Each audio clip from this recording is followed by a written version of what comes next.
coastal shipping is widely recognized as a more cost-effective alternative to other modes of transport.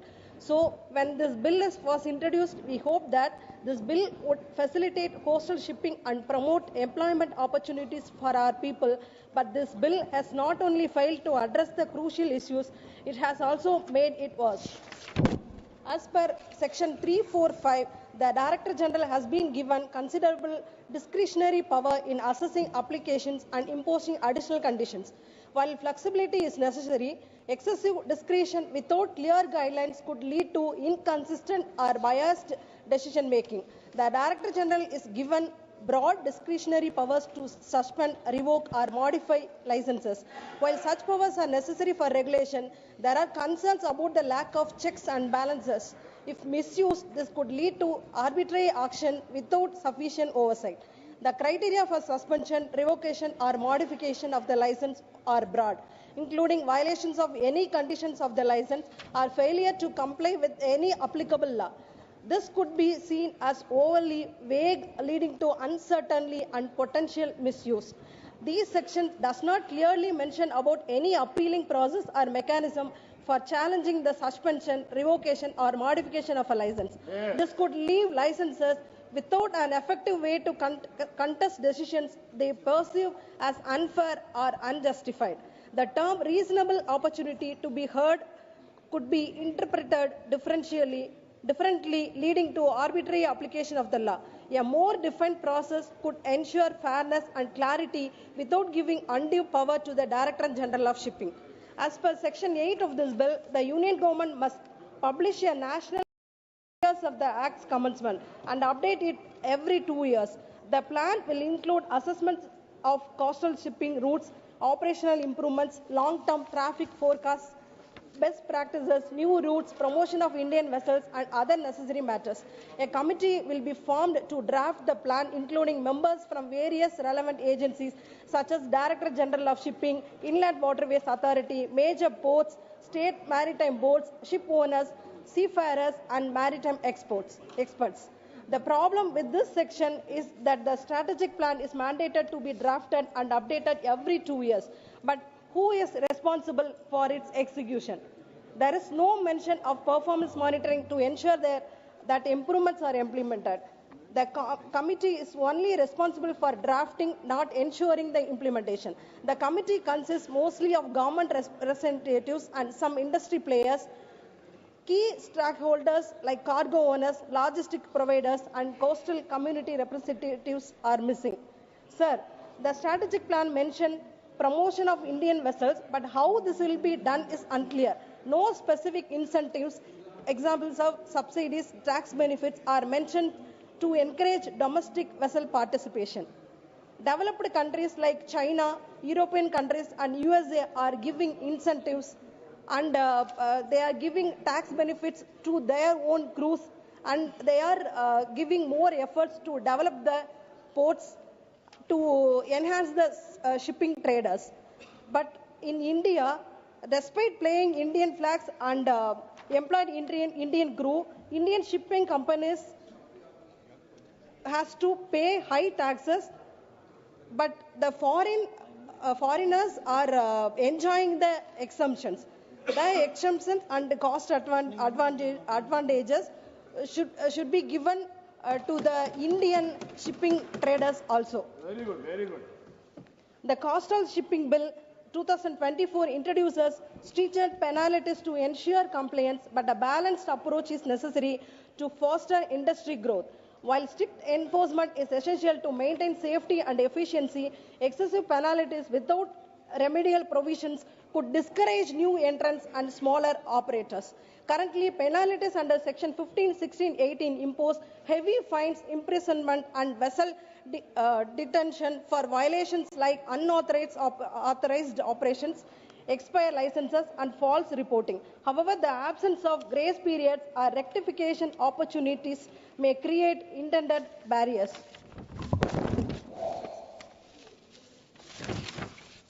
To promote compliance without stifling participation, the bill could incorporate graduated penalties, warning mechanisms, or rectification periods for minor infractions. This would ensure regulatory discipline while allowing businesses, especially new entrants, to adapt to compliance requirements without disproportionate deterrence. Sir, India's coastline is not just a trade route, it is in a line of defense. We have seen smuggling, illegal fishing, and even security threats from the sea. But this bill is silent on coastal surveillance, naval coordination, and security measures. Nowadays, drug trafficking through Indian ports remains a growing challenge. One of the most critical measures India must adopt to curb drug trafficking is the enhancement of the port surveillance and the integration of advanced technology in security operations. If India fails to modernize its port security infrastructures, its port will remain soft targets for international syndicates, undermining national security public health efforts. Sir, கடைசியாக ஒன்றை சொல்லிக் கொள்கிறேன். அண்டை நாடுகளுக்கெல்லாம் பொருளாதார நெருக்கடி வரும்போது உதவி செய்கின்ற இந்த ஒன்றிய அரசு அண்டை நாடுகளால் எங்களது தமிழக மீனவர்கள் பாதிக்கப்படும் போதும் துன்புறுத்தப்படும் போதும் மௌனமாக கையை கட்டிக்கொண்டு வேடிக்கை பார்த்து கொண்டு இருப்பது மிகுந்த வேதனை அளிக்கக்கூடியதாக இருக்கிறது. இந்த மசோதா கொண்டு வரப்பட்டால் மீனவர்கள் கடுமையாக பாதிக்கப்படுவார்கள். இந்த ஒன்றிய அரசு எங்கள் தமிழக மீனவர்களிடம் மாற்றாந்தாய் மனப்பான்மையுடன் நடந்து கொண்டு இருக்கிறது. ஆனால் நாங்கள் அப்படி அல்ல. இந்திய மீனவர்கள் எல்லாரையும் எங்களது சகோதரர்களாகவே கருதுகிறோம். எனவே இந்த மீனவர்களுக்கு பாதிப்பு ஏற்படும் வகையில் கொண்டு வரப்படும் இந்த மசோதா கொண்டு வரப்பட்டால் நாங்கள் அதை ஆதரிக்கவும் மாட்டோம், அதை நாங்கள் அமல்படுத்தவும் விட மாட்டோம். Therefore, Tamil Nadu government, under the able leadership of our Chief Minister, taking lot of steps and measures to uplifting the traders. So I request the Union government to follow the steps of our able leader, our Honorable Chief Minister, in uplifting the traders. Therefore, I ask the Union government to modify this bill accordingly, taking into the concern of the coastal state governments, industry stakeholders, and the fishermen community. Thank you, sir. Thank you. Honorable Member N.K. Pemchandranji. Yes, thank you very much, Mr. Chairman, sir. I rise to support this bill with certain strong reservations and concerns and seeking clarifications from the Honorable Minister. Sir, this bill, there is a Coastal Shipping Bill 2024, that is 2025, seeks to repeal Part 14 of the Merchant Shipping Act 1958, except Section 411, capital A. So the primary advantage of having coastal shipping is that it can result in shaping necessary national and state policies, state-level policies and programs targeted towards transportation, logistics and trade. So this coastal shipping bill, the government is forced to bring this bill according to my limited information, limited knowledge. This coastal shipping bill 2024 is brought in because of the competition with the foreign flag vessels and the Indian flag vessels. So it is giving a preferential treatment to the Indian flag vessels. That is why I am supporting this bill. So a large number of coastal population is depending on the activities related to the seas and bays. By means of this legislation, government intends to improve the modal share of the coastal shipping from the current rate of 6.4% is the rate, model rate of, as per the present rate of coastal shipping, and it is to be increased to 7.5% by 2030 and ultimately 12% by 2047. Sir, the share of coastal shipping in Japan, European Union, is 5 to 6 times higher than that of India.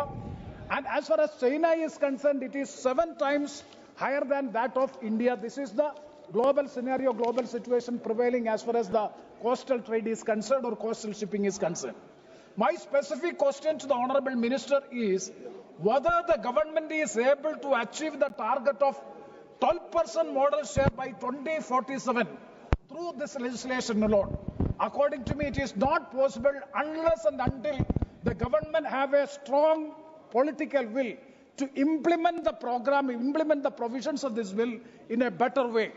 Sir, through the bill, though the bill is a welcoming step as far as Indian flag vessels and operators are getting preferential treatment in coastal trade to foreign flag vessels, I have some reservations, strong reservations and concern. I would like to flag it as one by one. Sir, number one, that is regarding, I am seeking the explanation or the clarification from the Honorable Minister. That is regarding the applicability of the Act.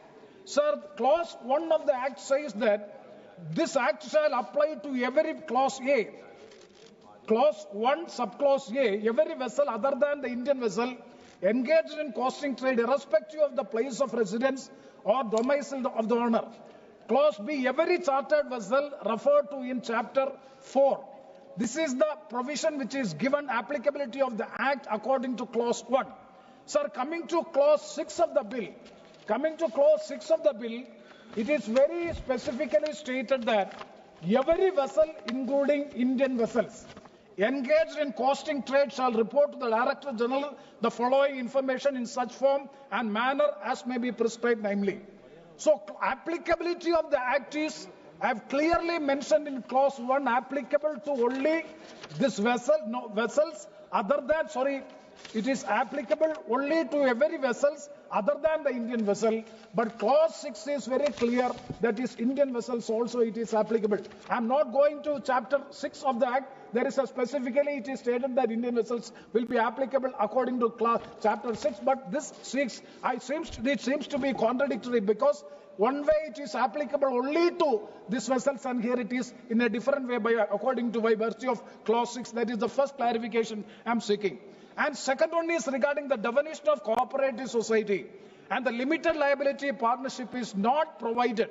Definition for these two terms, cooperative society as well as the limited liability partnership is not provided in the bill, either in this bill or in the Merchant Shipping Act or in the notified merchant shipping bill. It is not specifically, the definition is not provided. That is the second concern I would like to make. And the third one is regarding clause 18A. Clause 18, subclause A of the bill. When the licensee failed to furnish the information required by Director General within the stipulated time, it attracts harsh punishment. Just now, my learned friend has already spoken about it. That is, what is the punishment? Punishment is imprisonment for 6 months and fine up to 50,000 or both. If a operator or vessel owner is not providing the information as required by the DG Shipping, then there is a punishment for 6 months imprisonment or 50,000 rupees fine, or both means that is a disproportionate punishment is provided in clause 18A. That is not fair according to me. So that has to be looked into. And also further, at the same time, it is in section. So another point to be noted is under section 35(2), clause 3. The Director General can ask any other matter as may be prescribed. So absolute discretion is provided to the DG. When you are having disproportionate punishment on one side of 6 months imprisonment and 50,000 rupees fine or both, and at the same time it is a discretionary power is given to the Director General that any matter as may be specified can be asked for information or require information from the concerned persons. That means unfettered authority, discretionary powers is vested with the Director General. That has to be looked into as it is arbitrary in providing excess powers to the Director General. And the fourth concern is regarding under section 26(1) and section 30 clause 5 of the bill. That is the offences mentioned under section, the penal provisions under section 15 to 25 all are compoundable. That also, one side it is harsh punishment and other side all are compoundable offences. It may lead to bureaucratic corruption and thereby harassing the operators or licensees. And the fifth reservation is Fifth point is there is no dispute resolution mechanism for promoting ease of doing business. The government is always talking, almost all the legislations are for ease of doing business. If you want to achieve this ease of doing business, there should have a dispute resolution mechanism should be there. Unfortunately, in this bill, it is missing. That is to be looked into. Sir, I would like to conclude my speech with 2-3 suggestions also. Sir, number one suggestion is, since large part of the coastal shipping in India is in the unorganized sector, state government and district authorities should also be allowed to issue licenses for small vessels and country boats which are conducting voyages on shorter routes and are at the cross-border level in border areas. The second suggestion is the process of getting vessels registered should be made easy with fewer documents in transparent and digitalized manner, and special assistance should be provided to vessel owners. Number two. And the third one is the National Register of Coastal Shipping must be made available in the public domain with the integration from other relevant organizations such as Director General of Foreign Trade. And sir, I'm finishing. And the fourth one is dispute resolution mechanism, which I've already explained that should be established. Sir, I'm concluding. The success of the regulatory framework depends on the efficiency and transparency of enforcement mechanism, as well as the capacity of the Director General Shipping to handle the increased responsibility. Hope that the government will consider these suggestions and concerns, then that will be addressed in future amendments. With these words, I conclude. Thank you very much, sir. Thank you. Honorable Member D. Ravi Kumar ji. D. Ravi Kumar. தலைவர் அவர்களுக்கு வணக்கம். இந்த மசோதா ஒரு நல்ல நோக்கத்தோடு கொண்டு வரப்பட்டிருக்கிற மசோதா என்பதால் முதலில் பாராட்டுகிறேன். ஏனென்றால் இதன் மூலமாக ஈட்டப்படுகிற வருவாய், கடல் வணிகத்திலே ஈட்டுகிற வருவாய் என்பது பிற நாடுகளை ஒப்பிடும்போது இந்தியாவில் மிக குறைவாக இருக்கிறது. சீனா நம்மை போல 7 மடங்கு இதன் மூலமாக வருவாய் ஈட்டுகிறது. எனவே இப்பொழுது அந்த வருவாயை கூட்டுவதற்காக எடுக்கப்படுகிற இந்த நடவடிக்கை பாராட்டத்தக்கது. இந்தியாவிலே நீண்ட கடற்கரையை கொண்ட 2வது பெரிய மாநிலம் தமிழ்நாடு. 1076 கிலோமீட்டர் நீளமுள்ள கடற்கரையை கொண்ட மாநிலம். 3 பெரிய துறைமுகங்கள், சென்னை, எண்ணூர், தூத்துக்குடி துறைமுகங்கள், 17 சிறு துறைமுகங்களை கொண்ட மாநிலம் எங்கள் தமிழ்நாடு. அங்கே இருக்கின்ற இந்த கடல் வளங்கள், கடல் வணிகத்தை பெருக்குவது, இது தொடர்பாக தமிழ்நாடு அரசு, குறிப்பாக மாண்புமிகு முதலமைச்சர் அவர்கள் 2023ஆம் ஆண்டிலே இதற்கான ஒரு கொள்கையை வகுத்திருக்கின்றார்கள். அதிலே இந்த கடல் வழியை பயன்படுத்தி வர்த்தகத்தை அதிகப்படுத்துவது, குறிப்பாக சரக்கு போக்குவரத்தை அதிகப்படுத்துவது.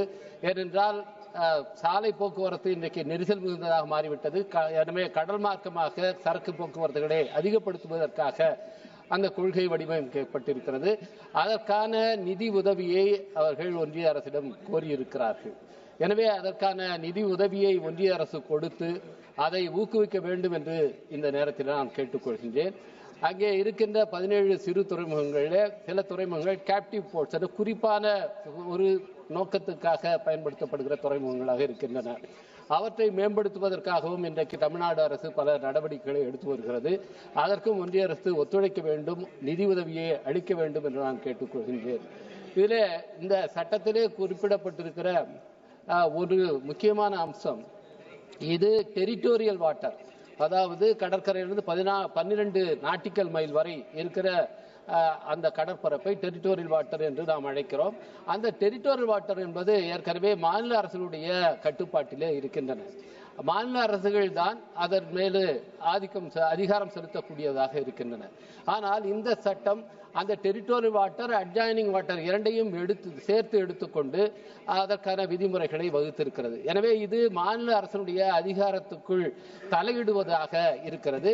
எனவே இந்த அம்சத்தை நான் வன்மையாக எதிர்க்கிறேன். இந்த அம்சம், அந்த டெரிட்டோரியல் வாட்டர் என்பது அதிலிருந்து நீக்கப்பட வேண்டும்.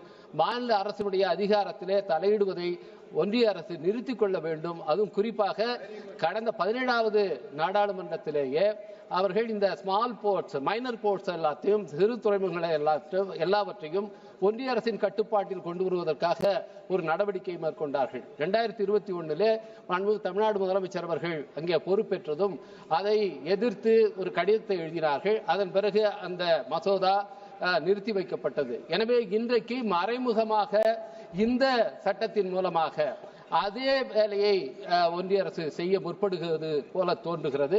எனவே மாநில அரசினுடைய அதிகாரத்துக்குள் தலையிடுகிற போக்கை ஒன்றிய அரசு நிறுத்த வேண்டும். அதற்கான அம்சத்தை இந்த சட்டத்திலே நீக்க வேண்டும் என்று நான் வலியுறுத்துகிறேன்.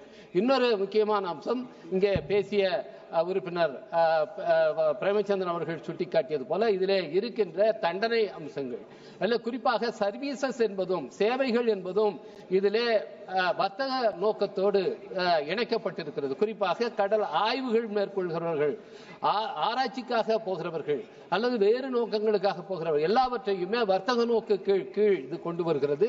இது தேவையில்லாத மக்களை சிரமத்துக்கு ஆளாக்கும்.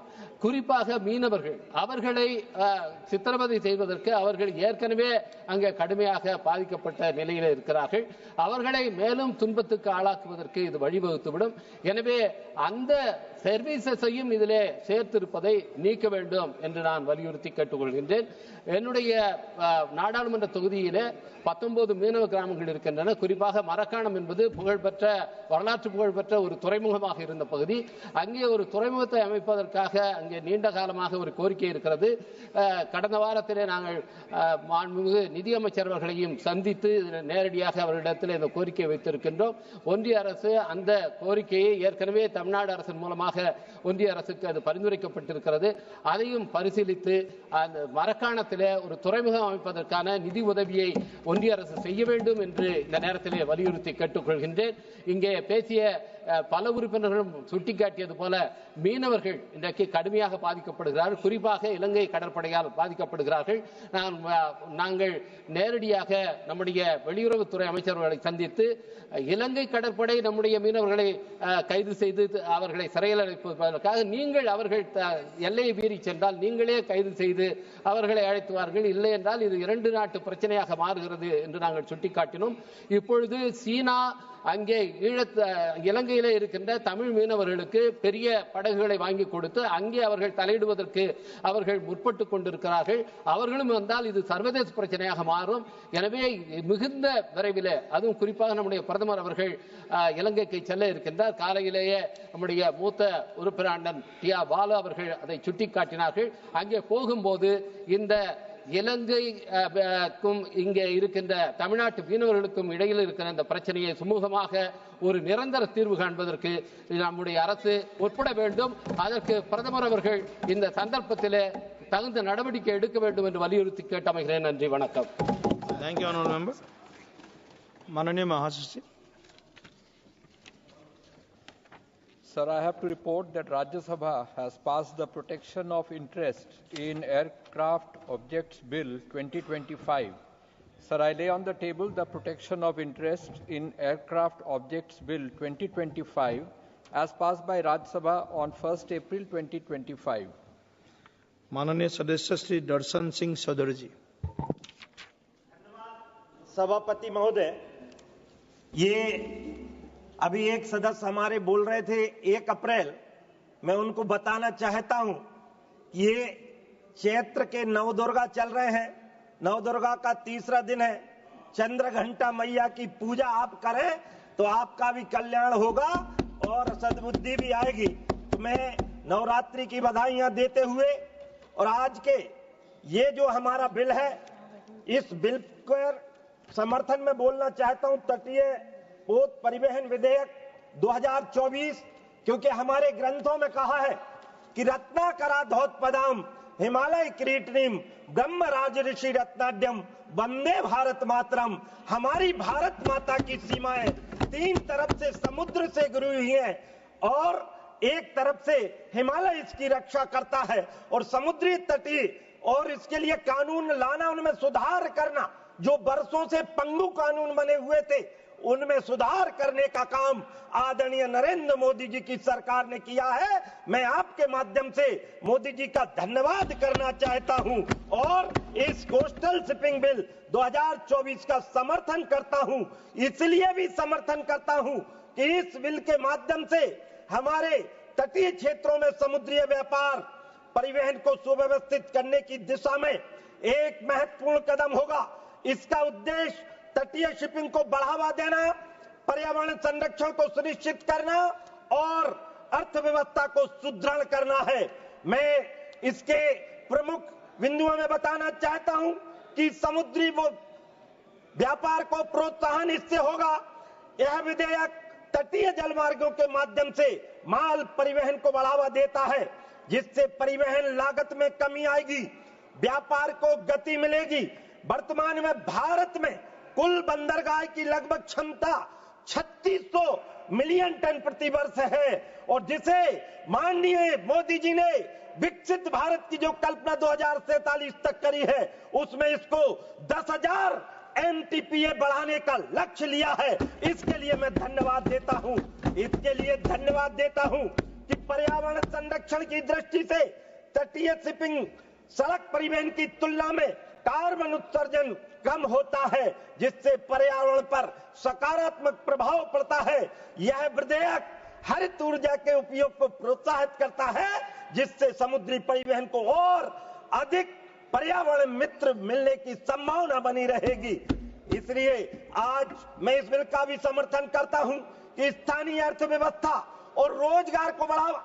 हमारे मित्रगण कह रहे थे कि इससे उन्होंने उदाहरण दिए आदिकाल के, तो हम उस आदिकाल को भी जानते हैं। हम तो उन परंपराओं को, क्योंकि हमने राम सेतु पर भी विश्वास किया, लेकिन आपने तो शपथ पत्र दिए उसके विरोध में। तो मैं तो कह रहा हूं कि राम ना मारे काहू को और पापी नहीं है राम, और आप उसे मर जात है कर कर खोटे काम। और इसलिए मैं आपको यह याद दिलाना चाहता हूं कि राम सेतु को आपने तोड़ने की कोशिश की, हमने उसको शिपिंग और बंदरगाह को मजबूत करके हमने न केवल व्यापार बढ़ाने का काम किया, हमने विरासत भी दी और विकास भी दिया। ये हमारा मोदी जी का मूल मंत्र है, क्योंकि राम काज करने की खातिर राम की भक्ति समाई और पृथक पृथक नामों से सारे काम करे रघुराई, और भक्त परायण निज भक्तों को सारा श्रेय दिलाते हैं, और जिन पर कृपा राम करे वो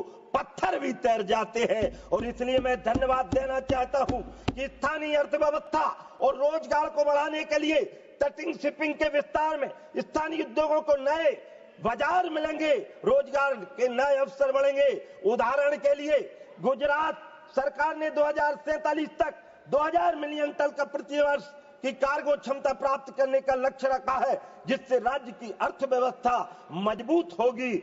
बंदरगाह अवसंरचना का विकास विधेयक के तहत बंदरगाहों को बुनियादी ढांचे के विकास और आधुनिकीकरण पर जोर दिया गया है।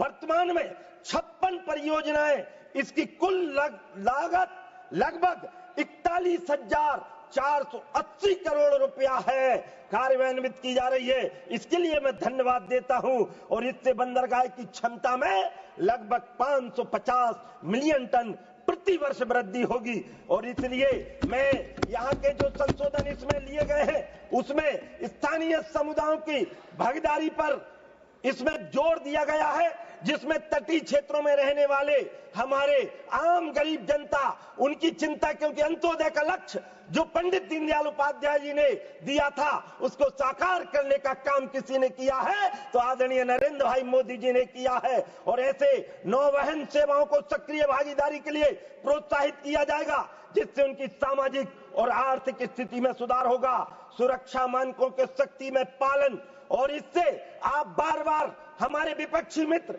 ये शंका, मुझे ये समझ में नहीं आता है, जब विदेशियों पर हम प्रतिबंध लगाते हैं तो आपके पेट में दर्द क्यों होता है? कहीं ना कहीं कनेक्शन हमको दूसरा दिखाई देता है। और इसलिए मैं कह रहा हूं, इस तटीय शिपिंग दौरान सुरक्षा उपायों को और मजबूत किया जाएगा, जिससे समुद्री दुर्घटनाओं में की संख्या में कमी आएगी। यात्रियों तथा माल की सुरक्षा सुनिश्चित हो जाएगी। इस बिल से हमारी हरित ऊर्जा को बढ़ावा मिलेगा, बंदरगाहों और जहाजों के में नवीनीकरण ऊर्जा स्रोतों के उपयोग को बढ़ावा दिया जाएगा। सरकार ने सभी केंद्रीय और राज्य सरकार के बंदरगाहों में हाइड्रोजन हब स्थापित करने की योजना बनाई है और ये भी अपने आप में जिस प्रकार से किसानों के क्षेत्र में हरित क्रांति आई है, ऐसे जल के क्षेत्र में इससे हरित ऊर्जा प्राप्त करने की संभावना बढ़ेगी। नवाचार और अनुसंधान, मैं 2 मिनट में अपना वक्तव्य पूरा करूंगा। नवाचार और अनुसंधान में इसको बहुत बढ़ावा मिलेगा। मैं आपके माध्यम से अपने क्षेत्र के लिए, चूंकि मैं मध्य प्रदेश से आता हूं, नर्मदा मैया के क्षेत्र से आता हूं, हमारे यहाँ बड़े बड़े डैम हैं, उनमें यदि शिपिंग और क्रूज की व्यवस्था हो जाए, हमारे यहाँ कुछ ऐसे समाज रह रहे हैं जैसे कीर समाज है, उसको आरक्षण मिल जाए जिससे कि उनको न्याय देने का काम हो जाए। मैं आपके माध्यम से ये कहना चाहता हूं, क्योंकि हमारी सरकार ने रिफॉर्म, परफॉर्म और ट्रांसफॉर्म का जो संकल्प लिया है, आत्मनिर्भर भारत का जो संकल्प लिया है, वह इस बिल के माध्यम से ही होकर गुजरता है। और मैं आपसे इसी भाव के साथ न केवल इस बिल के माध्यम से, चूंकि पंडित अटल बिहारी वाजपेयी का ये 100वां जन्म जयंती हम मनाने जा रहे हैं, और ये मैं नहीं कह रहा, उनके माध्यम से कि जब नाव जल में छोड़ दी, मझधार में ही मोड़ दी, दे दी चुनौती सिंधु को, फिर धार क्या मझधार क्या हार में क्या जीत में, किंचित नहीं भयभीत में, कर्तव्य पथ पर जो मिला यह भी सही वह भी सही, हार मानूंगा नहीं। और मैं तो आपसे इस भाव के साथ अपनी बात को समाप्ति पर ले जाता हूं। ये मोदी जी के लिए कि सागर की अपनी क्षमता है, पर पांजी भी कब रुकता है, जब तक सांसों में स्पंदन है उसका हाथ नहीं रुकता है, इसके बल पर ही कर डाले सातों सागर पार और तूफानों की ओर घुमा दो नाविक निज पतवार। यह असीम निज सीमा जाने, सागर भी तो यह पहचाने, मिट्टी के पुतले मानव ने और हम सब के नेता मोदी जी ने कभी न मारी हार, और तूफानों की ओर घुमा दो नाविक निज पतवार। और इसके माध्यम से ये यदि शिपिंग बिल को मैं पूर्णतः समर्थन करते हुए अध्यक्ष महोदय का धन्यवाद देता हूं कि आज मुझे बोलने का मौका दिया। नर्मदा मैया की जय, भारत माता की जय, भगवान बलराम की जय और समुद्र देवता की जय। जय हिंद, जय Bharat. Honorable member Sri Biriato Fernandez. Thank you, sir. The introduction of the Coastal Shipping Bill 2024, introduced in Loksabha in December 24, aims to fundamentally revise India's regulatory framework for coastal and marine trade. Sir, I want to point out certain sections which can create a problem for stakeholders operating in the shipping industries. First of all, there is discretionary authority of the Director General and central government. The bill grants significant discretionary powers to the Director General and the central government, raising concerns about potential favoritism and lack of transparency. The broad authority to direct vessel routes, prioritize cargo or passengers, restrict port entry, and exempt certain vessels from the Act's provisions could lead to preferential treatment of specific entities, undermining fair competition. Next, centralized decision-making and the absence of clear criteria for granting exemptions or imposing penalties may disadvantage smaller operators and create an uneven playing field.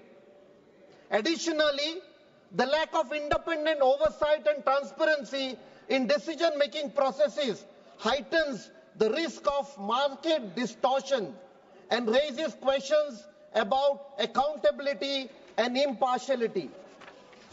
Safeguards such as independent reviews and other accountability mechanisms are critical to mitigate these risks. Sir, there is a document that is minimum safe manning document.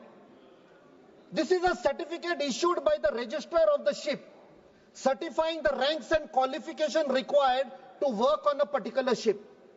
It has been observed that inland vessel seafarers are eligible to sail on Indian coastal ships and river sea vessels. But in many cases, the documentation, training and certification that is required to comply with this is not easy to get. It is very difficult, sir. Hence, the owners and the recruitment agencies of the coastal ships find it difficult to get such inland vessel crew. The registrar should be aware of the ground situation about the crew training. Sir, there is also a certificate called Certificate of Equivalence. All the Indian officers and engineers who get their competency license from foreign countries, which are white flag nations like England, Singapore, New Zealand, etc., as per International Maritime Organization, IMO, should be given an opportunity to work on Indian coastal ships. It has been observed that there is a shortage of highly trained officers and engineers to work on ships like coastal tankers. So Indian nationals who have taken competency certificates from white flag nations can be employed on these vessels. Presently, rules and regulations are in place, but it has been reported that a lot of difficulties are faced by the owners. And it has been reported that authorized recruiting agencies are finding it difficult to get the certificate of equivalence in MMD. That is Mercantile Marine Department. So amendments need to be done so that these Indian officers and engineers transition from working in foreign shipping to coastal shipping is easy. Coastal shipping will get a lot of benefits from the experience and highly skilled training of the seafarers. So there is a clause 3. This clause prohibits the engagement of vessels other than Indian vessels in coasting trade in the coastal waters unless the license for the same has been granted by the Director General of Shipping. If in circumstances a ship required for a particular specialized operation and research is not available in India, then on case-to-case basis, the Director General of Shipping should give a specialized license for that shipping foreign registered vessel after verifying all the documents and ensuring that the Indian ship owners do not have such vessels so that the particular operation can be completed. Clause 7 in the bill, sir. This clause provides that no proper officer of customs shall grant clearance to a vessel other than an Indian vessel engaged in coasting trade to enter or depart from a port unless a license is produced by the licensee or agent of such a vessel. It further provides for the detention of a vessel which fails to comply with the requirements of the bill. All the concerned departments which are related to coastal shipping, especially the government agencies such as customs, immigration, port authorities, should be well aware of the latest circulars, orders and notices. So I'll complete by giving some important suggestions, sir. So Indian shipbuilders should be encouraged to install machinery and equipment on the board the coastal ship which are far as possible are made in India, and Indian MSCs should be involved in the ship design. Next, the authority to delegate the statutory certificate of the ship should be given to the ISCS Classification Society. Only 2 more points, sir. Fuel subsidy to be given for coastal vessels. Furthermore, government should support infrastructure for hybrid vessels like battery stations at reduced tariffs and port. When the coastal vessels comes alongside a port, shore power should be made easily available to all the ships. This will reduce the carbon footprints and also enable the ship staff to carry out equipment maintenance. Presently, not many Indian ports have the facility of giving shore power to the ships. Last, collateral free loans for construction of coastal vessels, with the vessel itself being the collateral with an affiliation to the government and same to be mentioned in the registry certificate. K. Francis Thank you, sir. Darji. K. Francis. Sir, I rise to address the Coastal Shipping Bill 2024, a legislation that, while aiming to revitalize India's maritime sector, presents several concerns, sir, particularly for coastal states like Kerala. So the bill's centralization of authority over coastal shipping diminishes the role of state governments, potentially undermining the federal structure enshrined in our constitution. So the states like Kerala with extensive coastlines and unique maritime needs risk losing autonomy over local shipping activities. Sir, this centralization could hinder Kerala's initiatives to develop and manage its coastal resources effectively. So Kerala's economy heavily relies on coastal trade for transporting goods such as spices, seafood, and coir products. The bill introduces stricter licensing requirements, particularly affecting vessels not wholly owned by Indian entities. Sir, this could increase operational costs and reduce the availability of vessels, adversely impacting states like Kerala's exporters and importers who depend on affordable coastal shipping options. Such measure may diminish the competitiveness of Kerala's products in both domestic and international markets. So, Kerala Maritime Board has been proactive in promoting short sea shipping services to alleviate road congestion and enhance regional trade. The centralized control proposed by the bill may impede these localized efforts, stifling innovation and responsiveness to regional maritime challenges. So the state's plans to integrate coastal shipping with inland waterways could face bureaucratic hurdles, delaying progress and economic benefits. Stakeholders within the shipping industry have criticized the bill for imposing excessive control over the hiring of foreign flag ships. Exporters and importers fear that increased transaction costs will undermine the global competitiveness of Indian exports. Sir, the requirement for licenses when chartering foreign vessels, even for operations between international ports, adds layers of bureaucracy that could deter business and inflate costs. Sir, while the bill seeks to streamline coastal shipping operations, the introduction of new licensing regimes and regulatory measures risk creating additional bureaucratic obstacles. So this could deter private investment and participation in the coastal shipping sector, which is vital for states like Kerala's economic interests. So the increased penalties and stringent compliance requirements may disproportionately affect smaller operators, leading to a consolidation that favors larger entities. So the concerns raised by various stakeholders suggest that the drafting of the bill may have lacked sufficient consultation with state governments and industry participants. A more inclusive approach could ensure that the legislation addresses the diverse interests and challenges faced by coastal states like Kerala. Sir, engaging with local authorities, industry experts, and community representatives would lead to more balanced and effective maritime policies. So the bill proposes to integrate coastal maritime transport with inland waterways. Sir, if the aim is to, as suggested in the bill, to lower the transportation costs and promote competition within the sector, smaller ports like, Kottayam port in my constituency should be developed. I hope the minister will pay particular attention to this matter. Sir, one last point, sir, Vizhinjam International Seaport. So I would like to invite the attention of the Honourable Minister to this particular issue. Sir, Vizhinjam is poised to be the deepwater container international transshipment hub of the country. Sir, it is in the final stage of commissioning. It developed on a PPP basis, private-public partnership basis. This will bring home the Indian cargo trans-Malaysia, Salalah and Dubai.